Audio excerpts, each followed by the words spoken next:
71편 5절부터 6절 제가 봉독합니다. 71편 5절입니다. 주 여호와여, 주는 나의 소망이시오 나의 어릴 때의 의지시라. 내가 모태에서부터 주의 붙드신 바 되었으며 내 어미 배에서 주의 취하여 내신 바 되었사오니 나는 항상 주를 찬송하리이다. 아멘. 오늘은 70편, 71편 두 장을 함께 엮어서 소개를 하도록 합니다. 전체에 그러한 그 내용이 비슷한 그러한 내용을 가지고 있기 때문에 함께 소개하면서 그 내용들을 연결해서 보도록 합니다. 앞서 기도에서도 잠깐 소개해드린 것처럼 이제 오늘 우리가 이제 이 예배당에서는 마지막 예배를 이렇게 드립니다. 이곳에 온 지만 해도 벌써 한 17년, 우리가 5년 정도에 왔으니까요. 그리고 그 먼저 또 이렇게 지하에서 또 이렇게 오랜 세월 이렇게 고생하다가 또 이렇게 이곳으로 오게 되었습니다. 또 이제 이곳에서의 예배도 마지막 예배로 또 이렇게 하나님께 감사와 영광을 올려드립니다. 다음 주에는 또 우리가 새로운 예배당에서 또 새로운 마음가짐으로 또 함께 우리 귀한 예배의 또 삶들을 또 이어갑시다. 오늘 이제 70장, 71장에서는 성도의 견인이라는 이러한 제목 아래에서 함께 살펴보고자 합니다. 시편이 우리에게 소개하는 이러한 성도의 견인은 어떤 모습일까?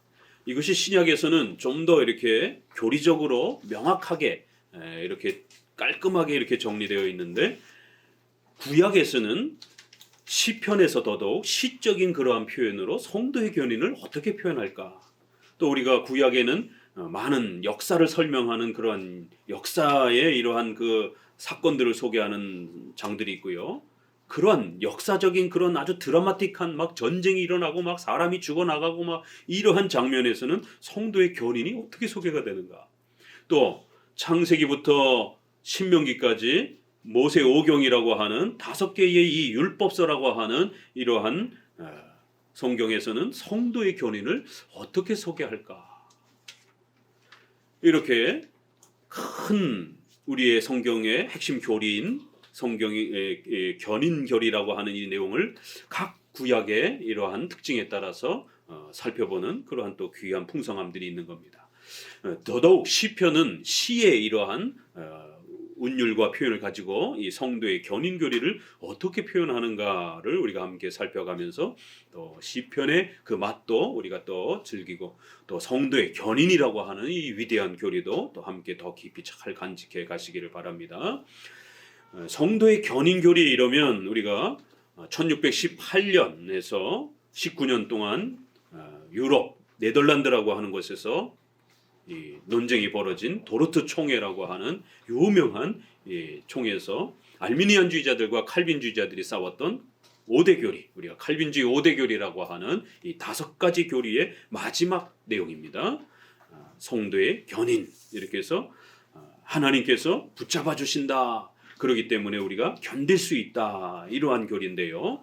하나님께서 예정하신 사람들은 예수 그리스도께서 십자가에 피 흘려 그렇게 구원해 주신 성도들은 그들이 사망에 이를 때까지 절대로 하나님이 포기하지 아니하시고 중간에 버리지 않는다라는 거예요. 그래서 우리 성도들이 중간에 다시 지옥으로 떨어지지 않는다라는 거예요. 그러니까 이 성도의 견인 교리는 구원이 취소되지 않는다라고 하는 그런 의미입니다. 그런데 많은 목회자들이 구원이 취소될 수 있다라고 그렇게 가르치기 시작한 거예요. 오늘날 한국의 수많은 교회들이 구원이 취소가 될 수 있는 것처럼 그렇게 가르칩니다. 대부분의 교회들이 그렇게 가르칩니다. 개혁주의를 표방하는 이러한 장로교회와 개혁주의 교회들만이 예정론을 가르치면서 하나님이 택한 백성들, 또 예수님이 피 흘려 구원해 주신 그러한 백성들, 그래서 그 성도들이 진심으로 예수 그리스도를 믿고 고백하고 세례받았으면 그러한 성도들은 구원이 취소되지 않는다라는 거예요. 그런데 멀쩡히 구원받은 성도들조차도 구원이 취소될 수 있다라고 협박하면서 위협감을 주면서 끊임없이 성도들에게 불안감을 주면서 결국 그 불안감을 해소하기 위해서 면죄부를 돈을 요구하는 거예요. 이 구원 취소론이 등장을 하게 되면 어떤 일이 벌어지느냐면 성도들은 불안해집니다. 그렇게 되면 그 불안감을 다른 걸 통해서라도 확보하려고 하는 거예요. 안정감을. 그래서 중세 시대에는 바로 면죄부, 면벌부가 조금 더 정확한 번역이고요.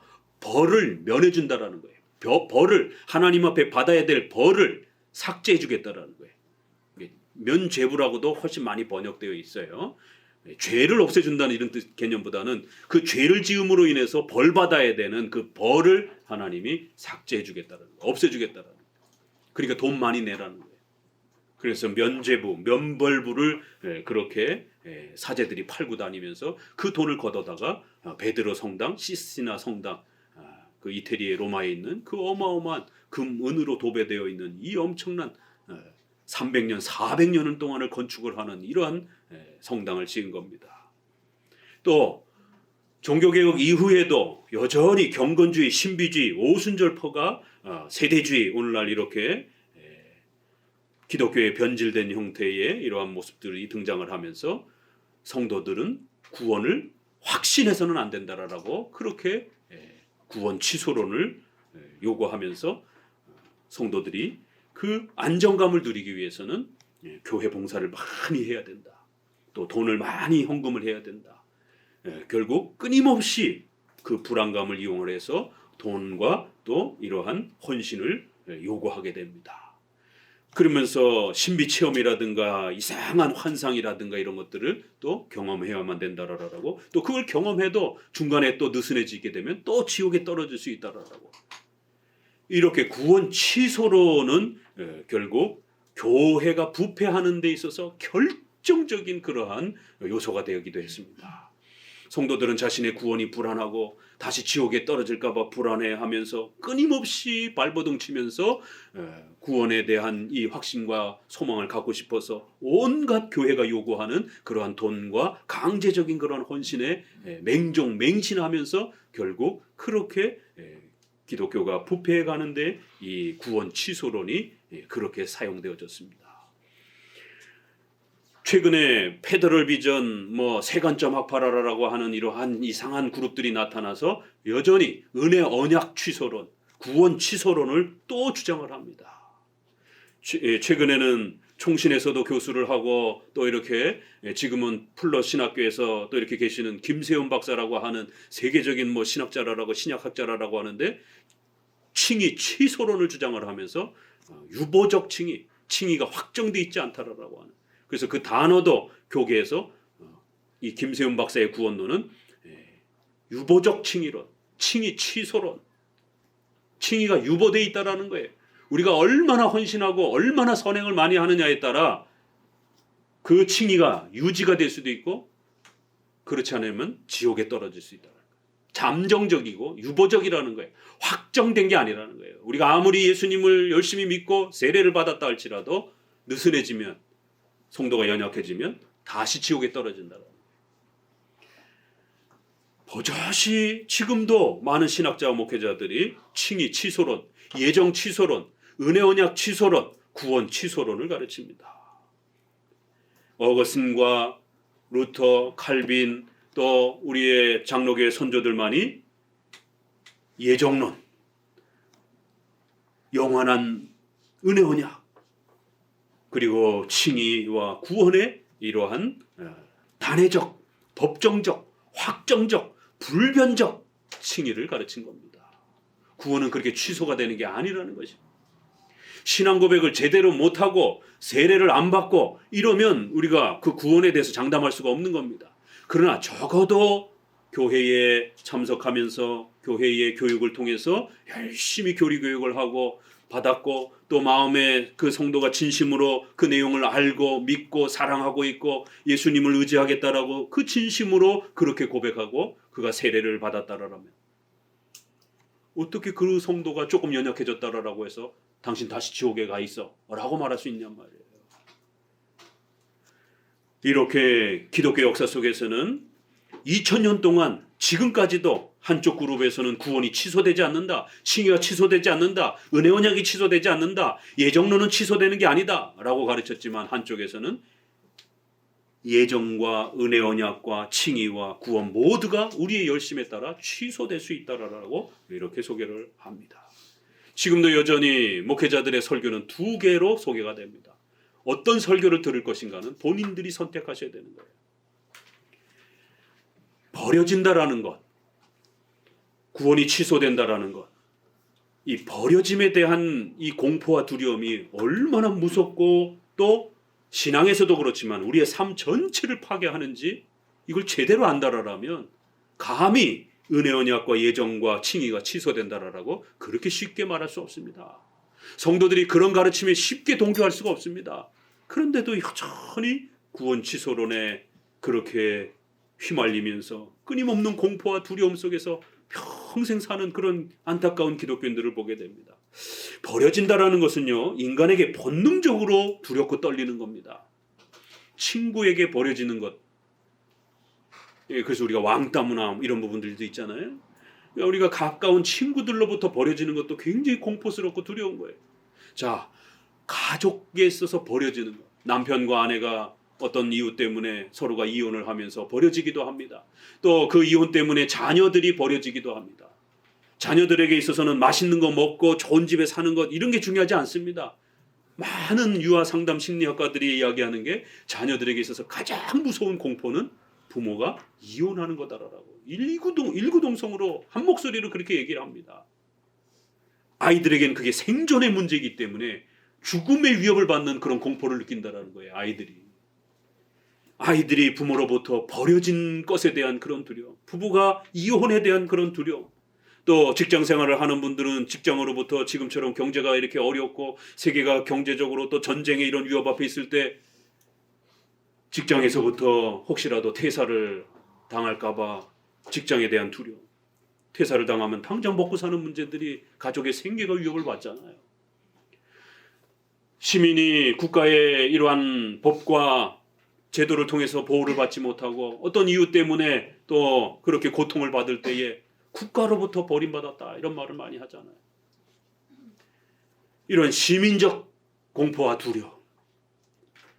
그래서 많은 사람들은 돈과 권력을 울타리로 삼아서 그 두려움을 극복하려고 온갖 악행과 또 범죄들을 행하면서 그 안전한 울타리를 어떻게 해서든지 마련해 보려고 합니다.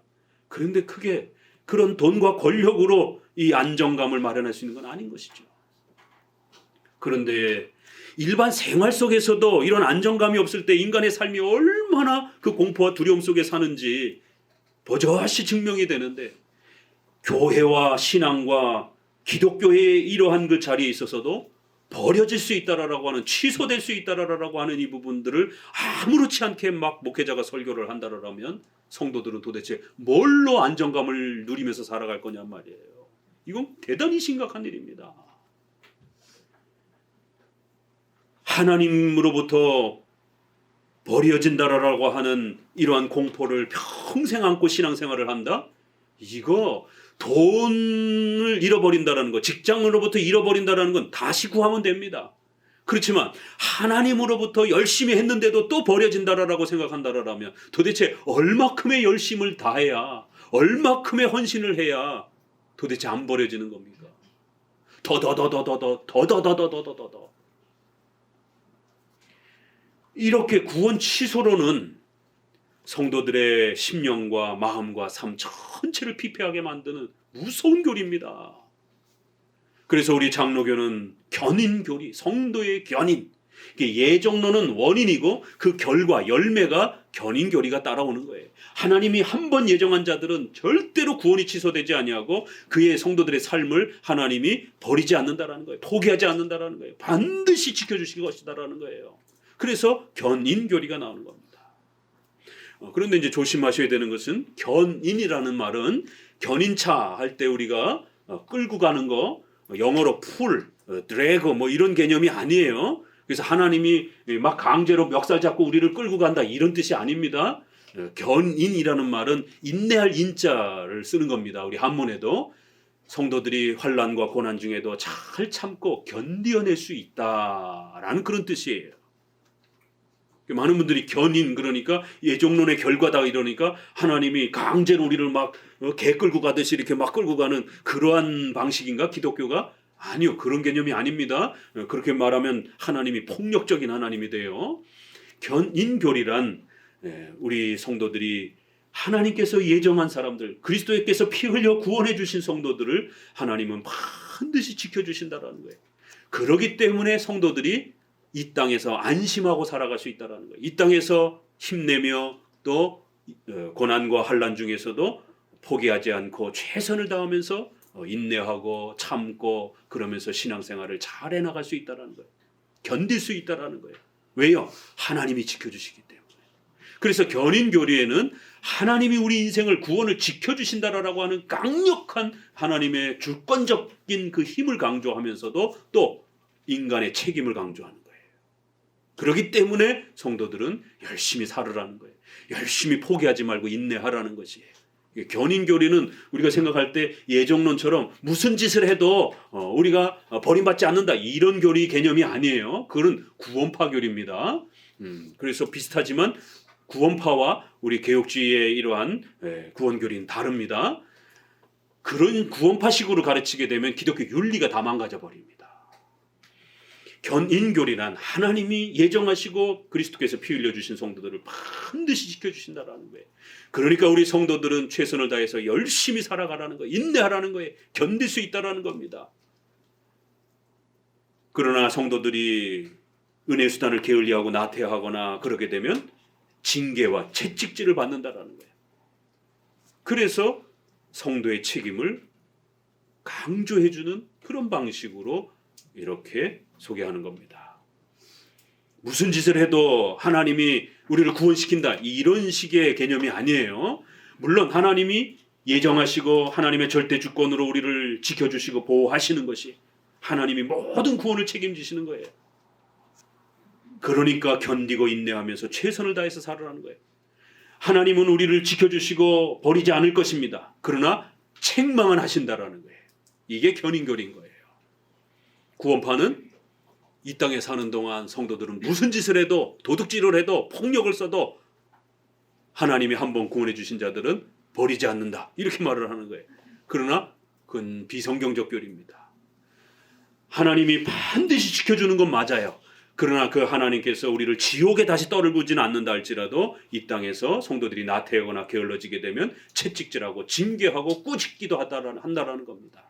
그래서 이렇게 한쪽에서는 성도가 버려질 수 있다라고 이렇게 위협을 하고 한쪽에서는 무슨 짓을 해도 버림받지 않는다 이렇게 해서 또 한쪽은 기독교 윤리를 파괴하는 거고 한쪽은 구원을 파괴하는 겁니다. 그럴 때 우리 장로교는 예정론을 가르치기 때문에 하나님이 예정한 사람들 예수님이 피 흘려 구원해 주신 사람들은 반드시 지켜주신다라는 것, 버림받지 않는다라는 것. 그러나 우리 성도들은 이 땅에서 징계와 책망을 받을 수 있다라는 거예요. 그러니까 한편으로는 열심히 견디고 인내하면서 살으라는 거예요. 그러나 또 하나님이 징계하시기 때문에 정신 차리고 회개하고 신앙의 열심을 최선을 다하면서 그렇게 인내하면서 부단히 노력하면서 살으라는 것이에요. 이렇게 아주 절묘하게 하나님의 절대 주권을 가르치면서도 하나님이 우리를 짐승이나 기계처럼 인도하는 게 아니라 우리를 인격자로 인도하시기 때문에 성도들은 자신의 신앙에 책임을 지면서 더욱 성장하고 거룩해져 가도록 이건 성화의 명령이기도 한 것입니다. 그러나 그 성화의 명령을 다시 지옥에 떨어질 수 있으니까 똑바로 해 이러면서 경고와 협박을 하는 방식이 아니라 하나님이 우리를 구원해 주셨고 예수님이 우리를 위하여 희생해 주신 이 위대한 하나님의 은혜는 불변하고 확고한 것이기 때문에 나태하지 말고 참고 견디면서 열심히 그렇게 살아가라라고 우리 성도들의 책임을 당부하는 그러한 놀라운 신비로운 그러한 보살핌의 교리입니다. 그래서 이 성도의 견인교리를 잘못 오해하게 되면 한쪽으로는 구원 취소 쪽으로 반대쪽으로 가게 되고 또 극단으로 가게 되면 무슨 짓을 해도 된다라고 하는 이러한 또 기독교 윤리를 파괴하는 성도들의 성화를 파괴하는 운명론적인 숙명론적인 그런 식의 구원론을 또 성도들에게 오해를 불러일으키기도 합니다. 자, 그래서 오늘은 이제 이러한 성도의 견인교리와 관련해서 함께 살펴보도록 합니다. 70편을 먼저 보면은요, 하나님이여 속히 나를 건지소서, 여호와여 속히 나를 도우소서, 내 영혼을 찾는 자로 수치와 무한을 당케 하시며 나의 상함을 기뻐하는 자로 물러가 욕을 당하게 하소서. 아하 아하 하는 자로 자기 수치를 인하여 물러가게 하소서. 주를 찾는 모든 자로 주를 인하여 기뻐하고 즐거워하게 하시며 주의 구원을 사모하는 자로 항상 말하기를 하나님은 광대하시다 하게 하소서. 나는 가난하고 궁핍하오니 하나님이여 속히 내게 임하소서. 주는 나의 도움이시여 나를 건지시는 자시오니 여호와여 지체치 마소서. 자, 시편 70편은 첫 소절이 어떻게 시작하죠? 하나님 제발 빨리 좀 도와주세요. 자, 이렇게 이런 구절을 이제 소개받으면 우리가 70편을 이렇게 엄청난 많은 분량을 했기 때문에 이런 구절들은 섭리와 관련된 구절이라는 게 또 금방 앞서서 배웠으니까 깨달을 것입니다. 하나님이 때로는 성도들에게 엄청난 고난과 아픔의 시간들을 허락하시기도 한다는 것을 알 수가 있습니다. 자, 그러면 성도가 고난받을 때는 네 가지 이유가 있다고 했습니다. 하나의 이유, 죄 때문에 이것만 살펴서는 안 됩니다. 반드시 첫 번째는 우리가 죄를 지으면 고난이 찾아옵니다. 두 번째는 성화, 성도들이 죄 때문이 아니라 성도들을 더 성장시키기 위한, 또 우리가 세상에서의 의식주와 관련해서 성도들에게 어떤 좋은 직업과 또 훌륭한 사회적 리더로 키워가기 위해서 좀 더 어렸을 때는 더 큰 고난을 겪게 하면서 사람들의 아픔을 또 이렇게 위로하고 또 큰 인물로 클 수 있도록 이렇게 어떤 목적 때문에 성화시키기 위해서 하나님이 고난을 주십니다. 세 번째는 사탄의 공격, 네 번째는 하나님의 교회를, 하나님의 나라를 세워가는 하나님의 영광을 위해서 또 특별한 그러한 또 고난이 우리 성도들의 생애에 주어지기도 한다라고 그랬습니다. 자, 이렇게 네 가지의 이러한 그 목적 속에, 다양한 목적 속에 고난이 주어지는 것이지, 성도가 경제적 또 질병적 어려움에 처했다고 해서 저 성도 무슨 죄를 졌나 봐, 이런 식으로 모든 것을 죄에다가 맞춰서 해석하면 안 됩니다. 그렇게 되면 서로 막 정죄하게 됩니다. 그래서 우리 장로교는 이렇게 하나님의 섭리 아래서 네 가지의 이유를 소개하면서 다양한 섭리적 목적 때문에 하나님은 성도에게 고난을 허락하시고 또 더 나아가서는 그 고난을 빨리 안 도와주시고 2중 3중으로 더 엄청난 고난을 겪도록 그렇게 시간을 지연시키기도 합니다. 하나님이 무능력해서, 하나님이 몰라서 안 도와주는 게 아니에요. 하나님은 다 알고 계시고 또 하나님이 그 모든 것들을 계획하시고 또 섭리하시면서 오히려 시간을 더 연장시키는 것이에요. 바로 오늘 70편도 보니까 나를 건지소서, 제발 속히, 시간과 관련된 그런 표현이 많이 강조가 되면서 속히 도우시고 속히 건져 주시옵소서. 이렇게 성도가 살아가면서 어려움과 또 많은 또 고통과 또 그 시간이 오래도록 연장되면서 많은 어려움을 겪을 수 있다는 거예요. 그럴 때에 목회자가 김지사님, 이 집사님, 이 고난이 너무 오래되는 거 보니까 구원이 취소된 것 같아. 실제로 이런 일들이 교회 안에서 비일비재하게 벌어집니다. 왜요? 계속 성도가 고난 상태에 있다 보니까 덕이 안 된다라는 거예요. 왜요? 권사님이나 장로님이 잘 먹고 잘 살고 부귀영화를 누리며 복받았다고 해야 되는데 장로님과 안수집사님이 너무 많은 고난을 겪고 있고 사업도 안 되고 있고 또 질병까지 걸려가지고 중환자실에 또 병원에 계속해서 왔다 갔다 하고, 그것도 처음에야 한두 달이야 같이 기도해주고 그러죠. 1년 2년 지나보세요. 우리 속담에 뭐라 했죠? 김병의 효자 없다라라고.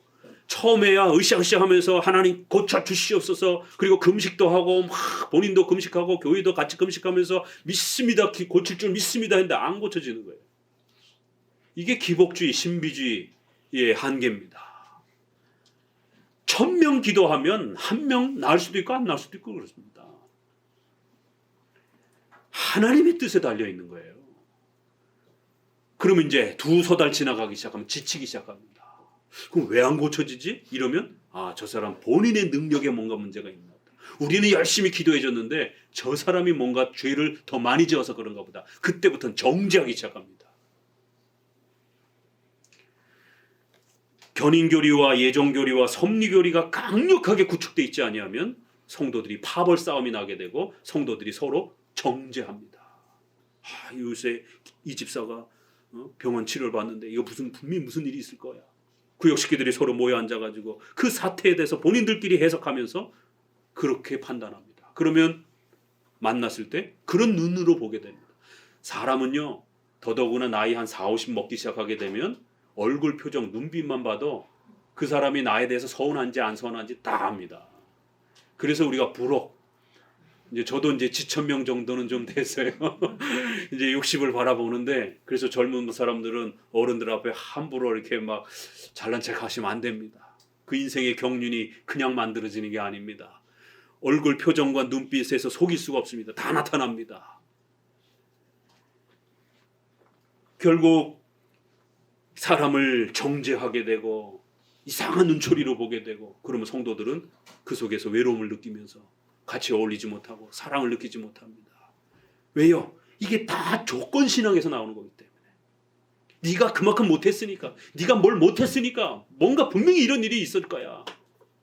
결국 이 견인교리란 왜 구원이 취소된다라고 자꾸 이렇게 목회자가 설교합니까? 조건식으로 구원을 이야기하기 때문에 그런 거예요. 그 정도 해가지고 구원받겠어? 그 정도 헌신해서 구원받겠어? 그 정도 해가지고 하나님이 인정하겠어? 조건을 자꾸 제시하는 거예요.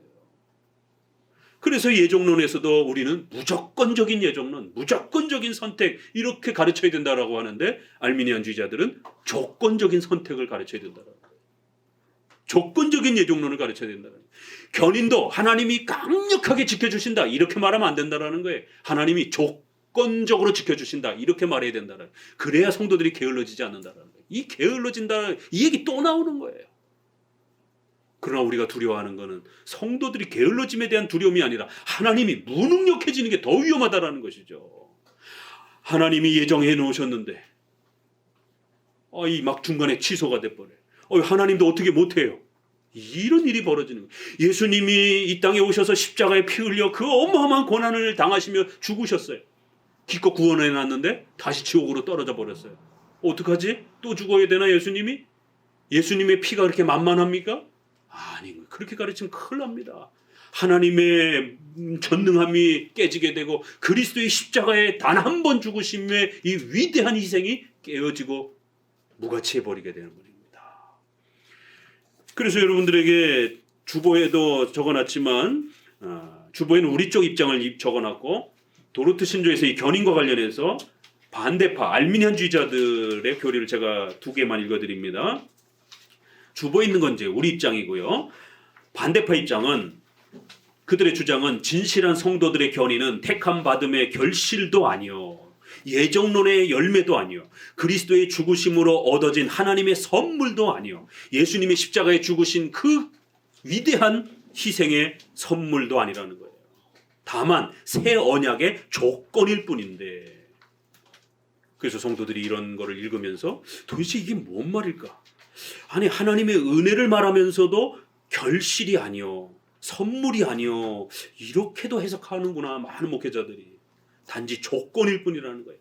자기의 결정적인 선택과 의로움 앞에서 인간은 자신의 자유의지를 통하여 이 조건을 채워야만 한다.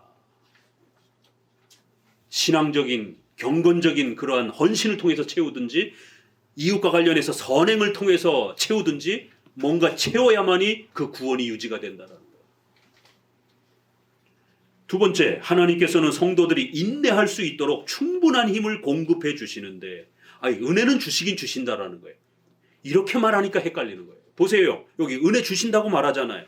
이것은 성도들이 그 의무를 이행할 때에 되는 것이요. 아주 이렇게 절묘하게 말을 틀어버리는 거예요. 하나님이 여러분에게 은혜 주실 것입니다. 힘내십시오. 하나님의 성령 충만을 주실 것입니다. 다만 조건이 있다. 이렇게 말하는 거예요. 헌금 많이 해야 됩니다. 교회 헌신 많이 해야 됩니다. 여러분 착하게 살아가야 됩니다. 이렇게 조건을 대는 거예요. 그 의무를 이행할 때에 이 충분한 힘이 우리에게 주어지는 거라는 거예요. 비록 성도들이 인내하기에 충분한 모든 것들을 하나님이 예비해 놓으셨다 하더라도 예비만 해 놓으신 거예요. 그것은 성도들이 인내할 수 있느냐 없느냐에 따라 좌우될 뿐이다. 조건적으로 신앙을 항상 가르치는 거예요.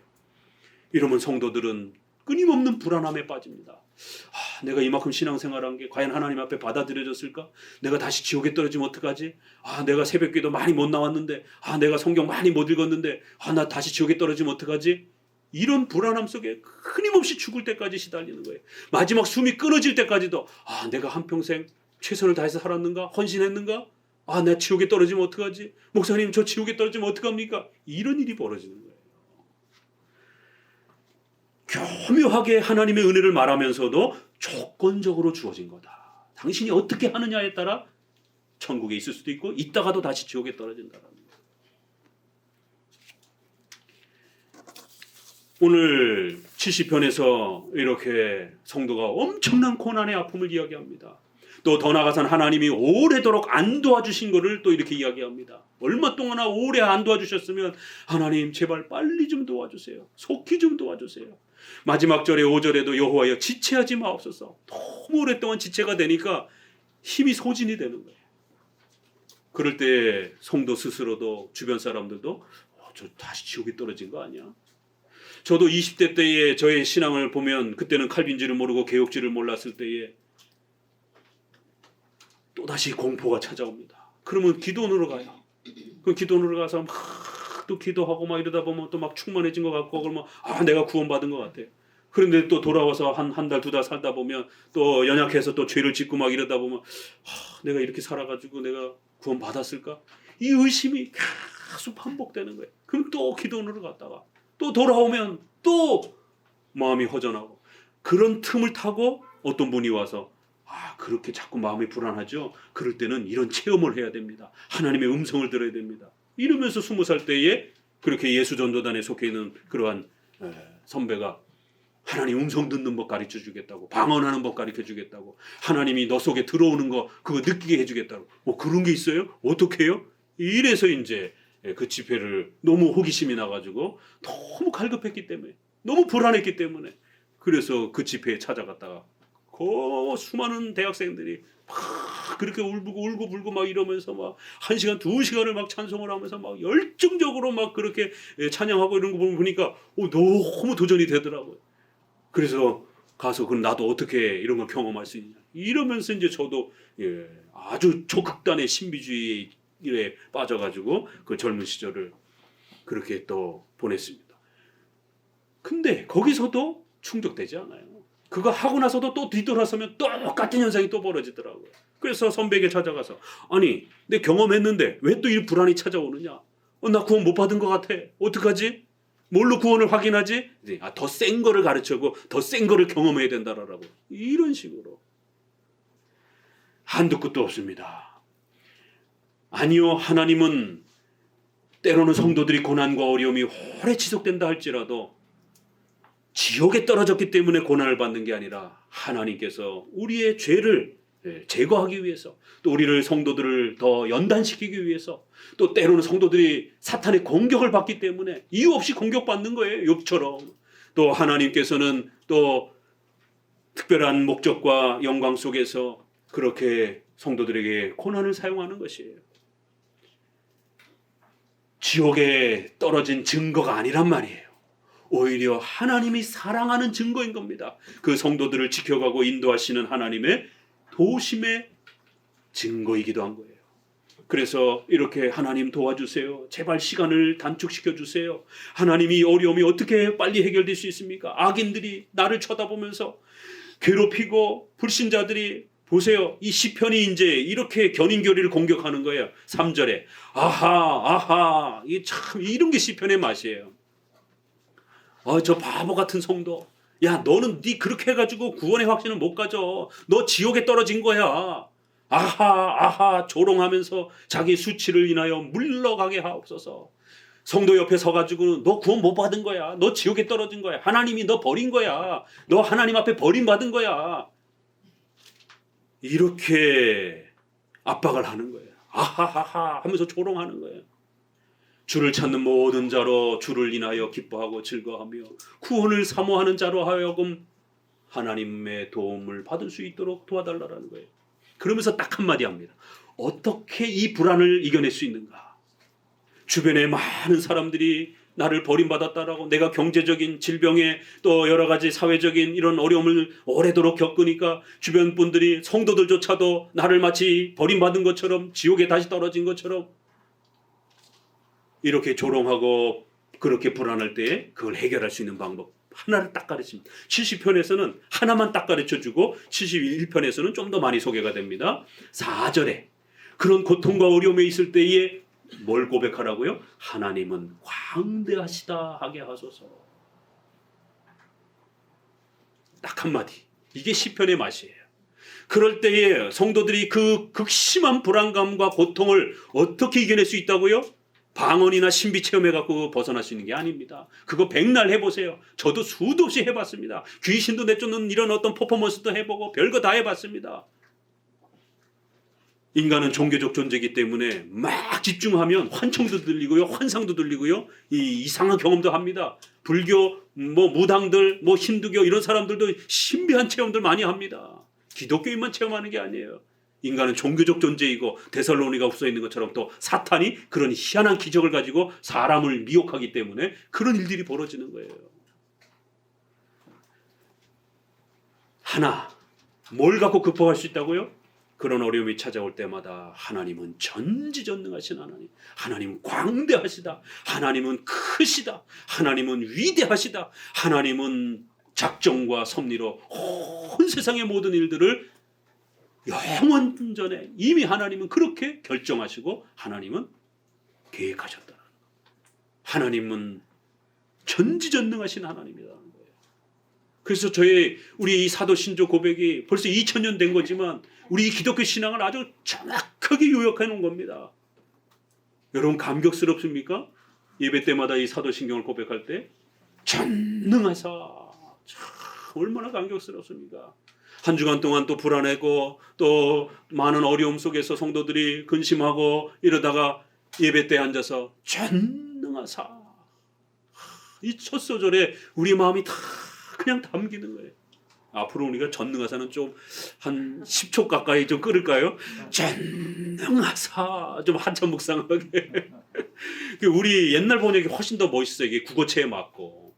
나는 전능하신 창조주, 이건 영어식 번역이에요. 주어를 앞에 쓰는.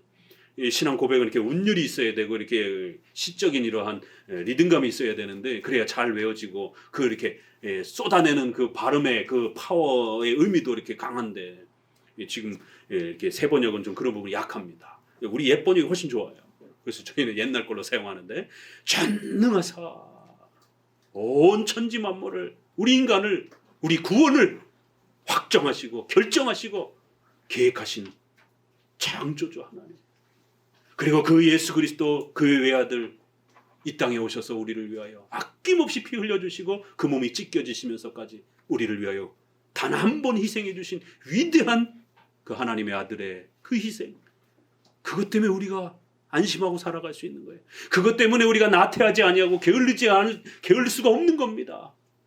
저들은 자꾸 게으른 거 걱정하는데요. 그래서 하나님을 무능력하게 만들면서 인간의 열심을 자꾸 자극하려고 하는 거예요. 아니요, 신앙은 그렇게 만들어지는 게 아닙니다. 하나님의 전능하심과 그리스도의 그 희생의 위대함을 자꾸만 설명해줘야 성도들이 거기에 감격해하면서 그 은혜 때문에 분발하게 되는 거예요. 그게 진정한 동기부여이지 자꾸 협박하고 자꾸 조건을 내걸고 이러면 관계 다 망가집니다. 남녀 사이에, 부부 사이에 그냥 아낌없이 줘야 상대방도 아낌없이 그렇게 서로가 헌신합니다. 이거 할게, 이거 할게, 이거 할게, 요거 하면, 이렇게 부부 사이 조건을 제시하면 부부 사이 다 망가집니다. 자녀 교육할 때도 마찬가지예요. 그냥 부모가 아낌없이 사랑해주면 돼요. 자녀들을 갖다가 자꾸 너 이거 해야, 이거 해야, 이거만 해야만, 이런 조건식으로 아이들을 양육하면 애들 다 망가집니다. 나중에 늙어서요, 부모님한테 요거 하시고 요거 하시고 요거 하시고 그대로 받습니다.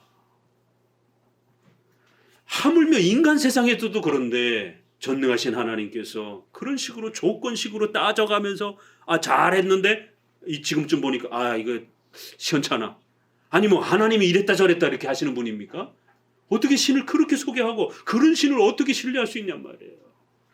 적어도 우리 성경은 이렇게 하나님은 광대하시다.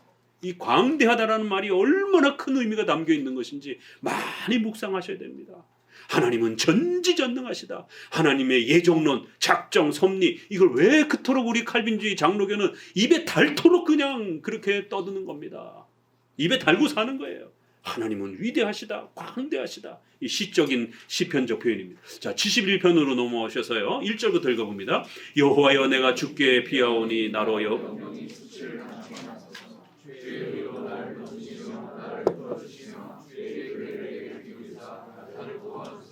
주는 나의 무시로 피하여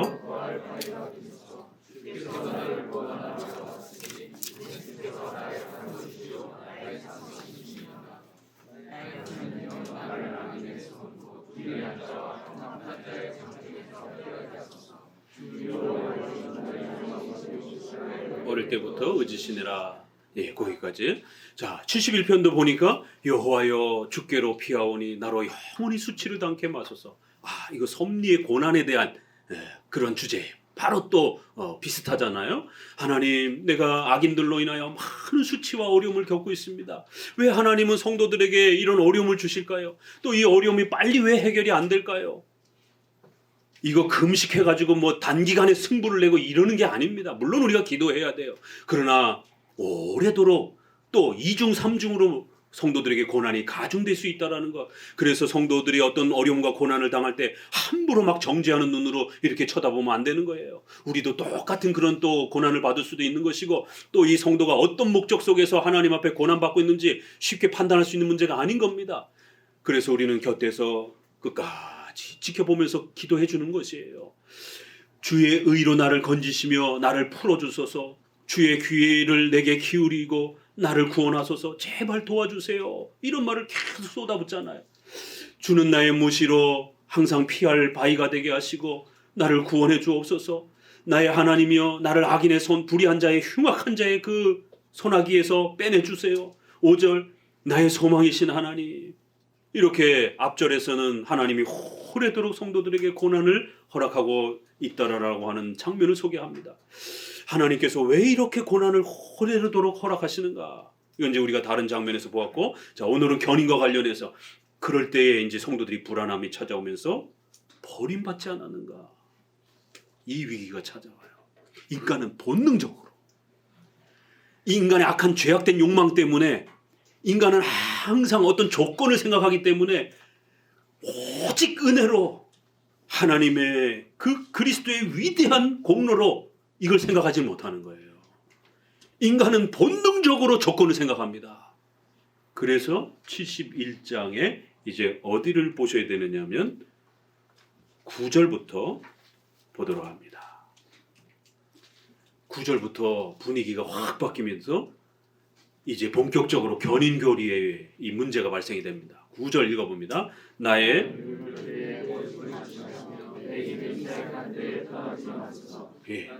9절, 하나님, 내가 늙을 때에 나를 버리지 마옵소서. 내 힘이 쇠약해질 때에 나를 떠나지 마옵소서. 도르트 총회 때에 바로 이 9절을 가지고 엄청난 논쟁을 벌이는 겁니다. 봐라, 성경에 성도라 할지라도 버림받는다라고 나와 있지 않느냐. 이거 대부분 다윗의 시로 이야기하고, 다윗이 압살롬에 의해서, 아들의 반란에 의해서 도망갈 때 그 경험을 하고 나서 다윗이 쓴 걸로 이렇게 많이 구약학자들이 해석을 합니다. 아니, 다윗조차도 버림받았다라는 거예요. 다윗도 지옥에 떨어졌다라는 거예요. 다윗이요?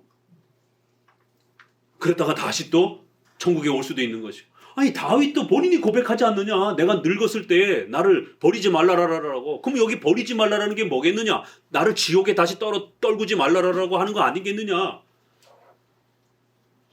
그렇게 알미니안주의자들은 읽은 겁니다. 그러나 우리 장로교는, 칼빈주의는 비록 여기 버리지 말라라라고 이렇게 표현되어 있어도 지옥에 떨어뜨리라는 그런 뜻이 아닙니다. 버리지 말라라는 말은 다양하게 쓸 수 있는 것이지, 이 버린다고 해서 꼭 그게 지옥에 떨어뜨린다라는 말은 아닙니다. 그러면 당신들은 여기에 지옥에 떨어지고 지옥에 버리지 말라는 말이 어디 있느냐? 아니, 왜 성경에도 없는 말을 여기다 집어넣느냐? 지옥이라는 말이 어디 있느냐, 이게. 그냥 버리지 말라라는 거예요. 그러면 어떤 경우가 버려지는 것처럼 느껴지는 것인가? 여기에 대해서 이제 엄청난 논쟁이 벌어지는 거예요. 그럴 때에 알미니안주의자들은 이 구절을 말씀드린 것처럼 두 가지로 버림받는 걸로 해석합니다. 하나님 앞에 지옥에 떨어지는 것, 또 심판을 받는 것. 이 성경에 분명히 버려지는 게 두 개가 나옵니다. 우리가 예정론 하면 선택과 유기가 버려진다라는 말의 한문이에요. 버려진다라는 말이 나와요. 하나님이 버렸다라고 나옵니다. 분명히 영원히 지옥에 벌하는 자들이 있어요. 또 심판을 할 때 무섭게 버렸다 이렇게 표현을 합니다. 하나님이 무섭게 소돔과 고모라를 심판했다 이 말을 하나님이 소돔과 고모라를 버렸다 이렇게도 표현을 합니다. 그래서 이런 지옥의 영원한 유기 또 심판의 이러한 무서움을 이야기할 때 그렇게 버려진다라고 말합니다. 그런데 성경에는 또 다른 버려짐이 있어요. 시편 51편 10절을 읽어봅시다. 다윗이 우리 시편에서 비슷하게 이러한 버려짐을 또 이야기합니다. 우리 이미 51편에서 읽었던 구절이에요. 51편 10절을 같이 읽어봅니다. 하나님이여 내 속에 정한 마음을 창조하시고 내 안에 정직한 영을 새롭게 하소서. 나를 주 앞에서 쫓아내지 마시고 주의 성신을 내게서 거두지 마소서. 주의 구원의 즐거움을 내게 회복시키시고 자원하는 심령을 주사 나를 붙드소서. 이 구절도 71편 못지않게 다윗이 버림받을까봐 두려워한 거다. 지옥에 떨어질까봐 두려워한 것이다 라고 그렇게 반대파들은 주장을 한 겁니다. 그러나 우리 칼빈주의 개혁주의에서는 아니다. 이 51편은 정한 마음을 창조해 주옵시고 아니 그러면 하나님이 마음을 여러 번 창조합니까? 그런 뜻이 아닙니다. 내 영을 새롭게 하소서 새롭게 회복시켜 달라는 말이지 불신자의 마음에서 신자의 마음으로 계속 만드는 게 아니라는 거예요. 주의 성신을 내게서 거두지 마옵소서 주의 앞에서 쫓아내지 마옵소서 굉장히 강하게 표현되어 있습니다. 그러나 이 말은 성령 하나님께서 완전히 철수를 해버려가지고 우리가 지옥에 다시 떨어지는 그러한 버림이 아닙니다. 주의 구원의 즐거움을 말하는 거예요. 뒷구절에 나오잖아요. 주의 구원의 즐거움을 회복시켜 주옵소서. 다윗은 부하의 아내를 강제로 빼앗는 바람에 간음죄를 범했고 부하를 죽이는 살인죄를 범하는 이런 심각한 범죄를 범하면서 하나님 앞에 징계를 받았고 자기 첫 번째 자식이 병으로 죽는 이런 엄청난 징계를 받습니다. 그러다 보니까 성령 충만함을 다 잃어버린 거예요. 자, 성경에서 버린다라고 할 때 성령 충만한 은혜를 축소시킨다라고 할 때도 그냥 버린다라고 표현할 수도 있는 거예요. 지난번에 우리가 모든이라는 말이 어떤 의미 속에 쓰여지는 것처럼 또 배웠잖아요. 그런 것처럼 오늘은 견인교리와 관련해서 붙들어준다와 버린다라고 했을 때 꼭 성경에서 버린다라는 말이 지옥에 버리는 것만 다 해당되는 건 아니에요. 분명히 예정론에서 선택받은 자가 있고 영원히 지옥에 버림받은 자가 있다라고 성경은 그렇게 가르칩니다. 야곱은 택했고 에서는 버렸다라고 이렇게 말합니다. 그런 버림이 있어요. 그러나 그렇지 않은 일반적 표현의 버림이라는 표현도 있는 거예요. 그래서 성경은 이렇게 다양하게 단어를 사용하기 때문에 그걸 교리적으로 잘 정리해 봐야 되는 겁니다. 이게 성도들의 징계 차원에서 말하는 말인지 영원히 지옥의 벌을 받는 불신자들에 대한 유기를 말하는 것인지를 잘 문맥아래서 봐야지 버린다라는 단어 하나만 가지고 무조건 다 그냥 그걸 성도에게까지 적용을 해서 성도라 할지라도 똑바로 못하면 조건을 못 채우면 다시 지옥에 떨어진다. 그러면 지옥에 있다 다시 어떻게 올라오는데요? 네가 똑바로 하면.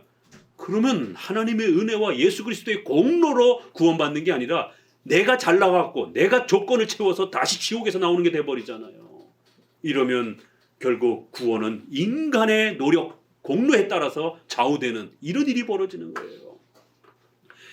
즐거움, 구원의 즐거움과 성령 충만한 은혜를 자원하는 심령을 마음이 강팍해지고 주일 성수 안 하고 성경 안 읽고 기도 안 해보세요. 어떻게 되죠?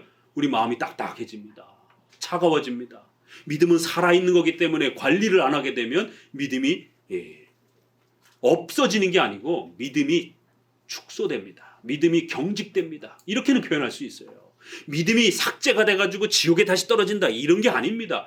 믿음이 약해지는 거예요. 그래서 고린도서에 보게 되면 이 어린아이들과 같다라고 막 책망을 하잖아요. 그래도 고린도 교회를 교회라 부르는 거예요. 거기 막 엄청난 죄들이 쏟아져 나와요. 고린도 교회 보게 되면 젖을 먹는 어린애 같다라고 막 책망을 합니다. 어린애 같은 신앙이다라고 이야기를 합니다. 그래도 신자인 거예요. 믿음이 연약한 신자, 시험에 든 신자이지 불신자는 아니에요. 고린도 교회 성도들 향해 편지를 하잖아요. 이렇게 믿음이 연약해질 수 있다라고 말해야지 믿음이 삭제된다라고 말하면 큰일 나는 거예요. 자원하는 심령, 하나님을 향하여 헌신하고 더 열심히 신앙생활할 수 있는 이러한 헌신된 심령, 구원의 즐거움, 신앙의 이런 풍요로움과 말씀을 읽을 때마다 눈물이 나고 감격스럽고 이런 즐거움, 이를 회복시켜달라는 얘기지 지옥에서 다시 꺼내달라는 말이 아닌 거예요. 시니까 그걸 세게 말하기 위해서 버려진다 이렇게도 표현하는 거예요. 우리가 부모가 자식한테 너 그러다가 호적에서 파내, 그렇다고 내 자식이 안 되는 게 아니잖아요. 이거 우리가 시적인 이러한 표현을 잘 읽어내셔야 되는 겁니다. 성도들과 관련해서는 성령 충만함이 축소되어지는 것. 또 하나는 고린도전서 5장 5절에 보게 되면 바로 지금 이 고린도 교회 이런 자를 사단에게 내어주었으니 이는 육신은 멸하고 영은 주 예수의 날에 구원 얻게 하려 함이라. 교회의 권직, 그래서 출교를 시키는 것도 교회로부터 버림받았다라고 말하는 거예요. 그래서 바울이 사탄에게 내어줬다라고 했을 때 어거스틴부터 시작해서 칼빈부터 시작해서 우리의 모든 대부분의 장로교 선조들은 이 고린도전서 5장 5절을 지옥에 사탄에게 내어줬다라고 해석하지 않았습니다. 이건 교회의 권징으로 해석한 거예요. 교회 바깥으로 나가는 거는 사탄이 지배하는 세상이기 때문에 아직은, 그래서 성도가 엄청난 환난과 핍박 앞에 내던져졌다. 교회의 이런 보호와 울타리 안에 있지 않다라고 하는 교회의 징계와 출교로 그렇게 해석해 왔습니다. 자, 성도에게 버려진다라는 말을 성경은 쓰기도 합니다. 하나는 성령 충만, 성화와 관련해서, 또 하나는 교회적 질서, 권징의 그러한 책망의 법적 질서와 관련해서 버려진다라고 표현을 하는 거예요. 자, 그렇기 때문에 오늘 이 9절, 내가 늙었을 때에 버리지 마시고 내 힘이 쇠약할 때에 떠나지 마옵소서라고 하는 것은 성령 충만한 은혜가 나로부터 축소되지 않도록, 또 교회로부터 내가 어떤 잘못을 범해서 징계받아서 실수해가지고 성찬의 중지가 된다든가 출교라고 하는 이런 엄한 벌을 받는다든가, 이렇게, 왜요? 세례는 공적으로 하나님이 구원시켜준다라고 하는 표시이기도 하고 성찬은 그리스도와 동참한다라고 하는 공적인 표시잖아요. 그렇기 때문에 거기서부터 쫓겨나는 것은 하나님으로부터 쫓겨나는 걸로 늘 그렇게 우리는 해석해하고 또 그렇게 표현해 왔던 겁니다. 그런 징계와 책망을 받지 않게 해주세요 라고 그렇게 기도하는 겁니다. 자, 11절도 읽어봅니다. 11절 같이 읽습니다. 이르기를 하나님이 저를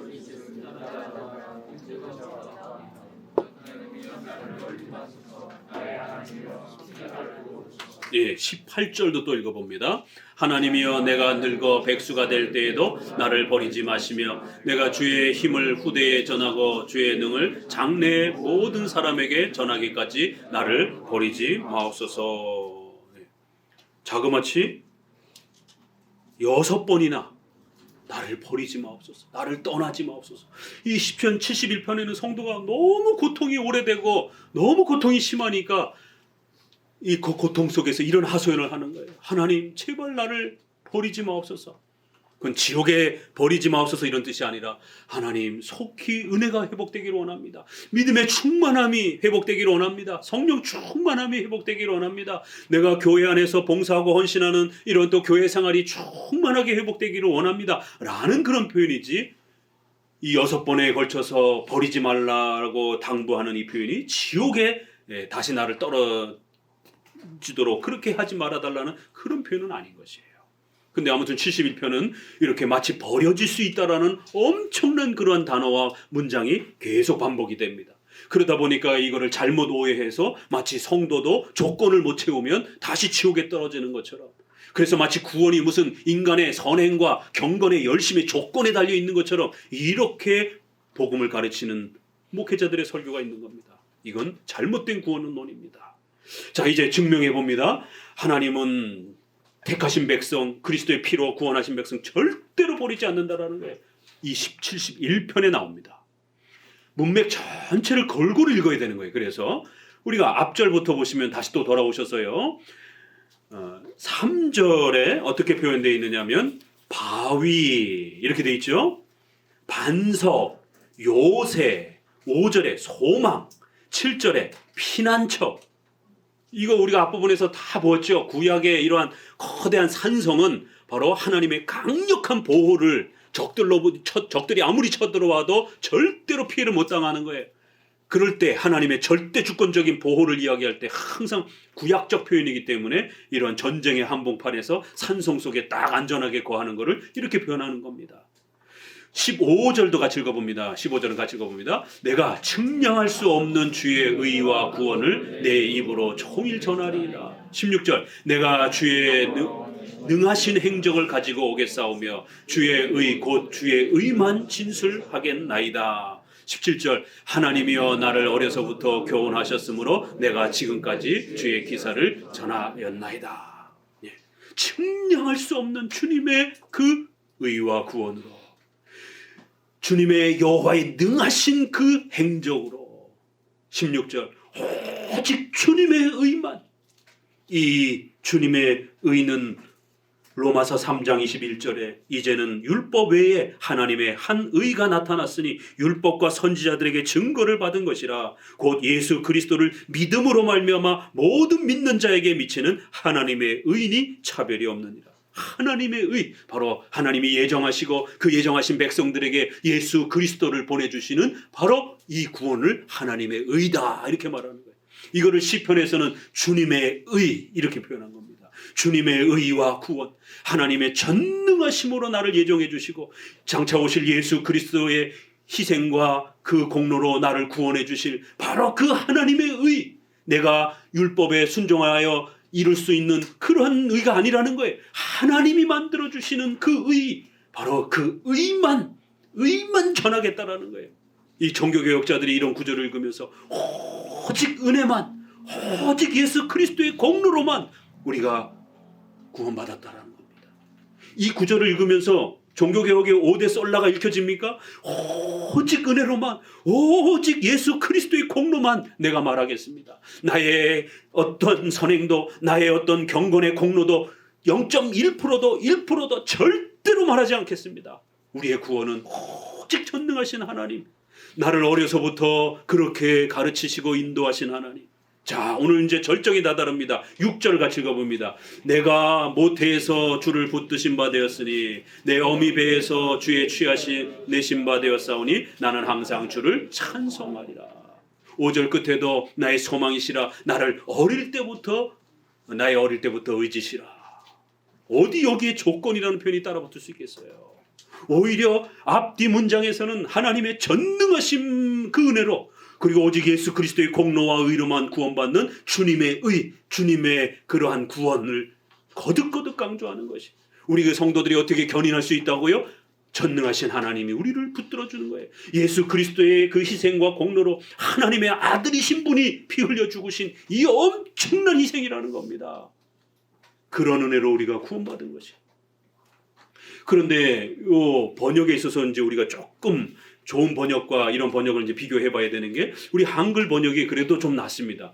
우리 개정 번역에는 이 부분이 어떻게 번역이 되어 있느냐면 내가 하나님을 의지했다 이렇게 좀 더 세게 번역이 됐어요.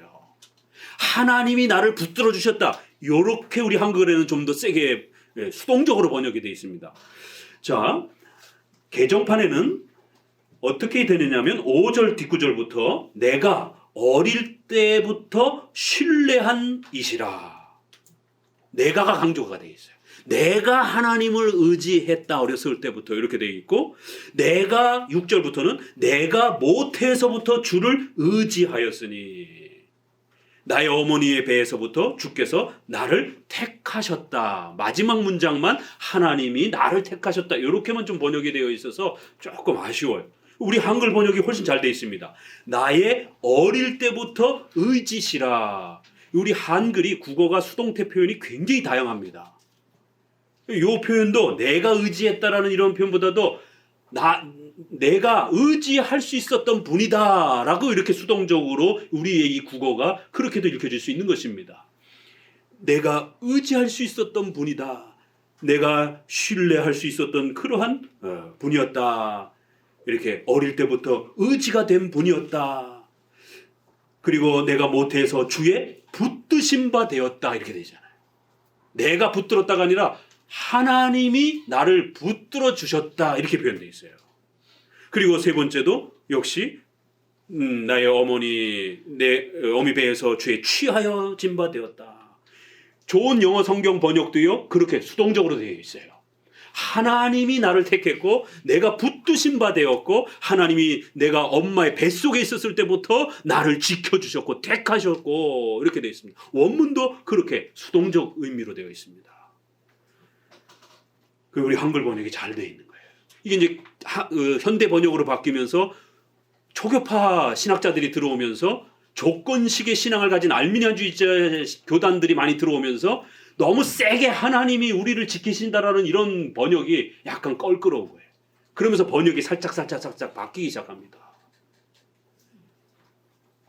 그러나 이 본문은 우리 한글처럼 훨씬 더 수동적으로 하나님이 나를 붙들어 주셨다. 내가 붙들려졌다. 엄마 뱃속에 있을 때부터 하나님이 나를 돌보셨다. 그렇기 때문에 죽을 때에도 하나님이 나를 지키실 것이다. 이런 문맥의 흐름이지 갑자기 어렸을 때부터는 이렇게 잘 지켜주시다가 갑자기 늙을 때 나를 버릴 거다. 이런 문맥의 흐름이 아니란 말이에요. 그래서 오늘 이렇게 71편은 성도의 견인이라고 하는 것은 바로 하나님이 예정하시고 예수 그리스도의 피 흘림으로 우리를 구원해 주신 그 하나님의 위대한 구원을 이야기하면서도 성도들은 그 하나님의 은혜 속에서 때로는 징계와 책망과 때로는 또 우리 죄 때문에 또 그렇게 엎어지기도 하고 넘어지기도 하고 믿음이 약해질 수도 있다는 거예요. 그래도 흔들리지 말고 최선을 다해서 기도하고 신앙생활을 하라는 겁니다. 그러면 다시 회복될 수 있다는 거예요. 왜요? 하나님은 변치 않고 계시기 때문에. 우리가 넘어진 거예요. 그래서 하나님은 얼마든지 우리가 회개하고 자복하면 도와주실 수 있다는 겁니다. 구원이 계속해서 하나님의 전능하심의 은혜로 지켜져 가는 것이. 자, 이제 마지막을 향해서 보면은요 20절부터 같이 읽어봅니다. 우리에게 많고 심한 고난을 보이신 주께서